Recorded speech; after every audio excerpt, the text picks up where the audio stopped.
ò ní lògbà nínú àìsàn lórúkọ Jésù Kristi. Ìwọ ò ní fi àìsàn lògbà lórúkọ Jésù Kristi. Nǹkan tó ń pè ní àìsàn kò ní rójú ráyè nínú ayé ẹ lórúkọ Jésù Kristi. O ò ní rógun ìjànsẹ̀ mọ́lẹ̀ ìpayín kékeré lórúkọ Jésù Kristi. Ààbò Olúwa yóò dájú lórí ayé ẹ lórúkọ Jésù Kristi. Àìsàn kò ní ráyè nínú omi ara ẹ. Àìsàn kò ní ráyè nínú egungun ẹ. Nínú ẹ̀jẹ̀ àìsàn kò ní ráyè níbẹ̀. Àìsàn kò ní ríbi jókòó sí nínú ayé ẹ. Àìsàn kò ní ríbi jókòó sí nínú ilé ẹ.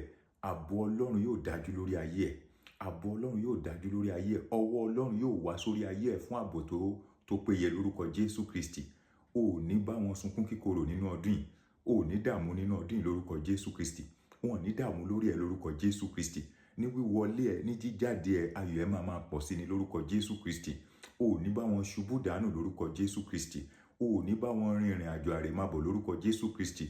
Kí Olúwa kó ṣe bí ààbò ẹ, kó ṣe bí agbára ẹ, kó ṣe bí ìpamọ́ ẹ ní orúkọ ti Baba àti ní ti Ọmọ àti ní ti Ẹ̀mí Mímọ́.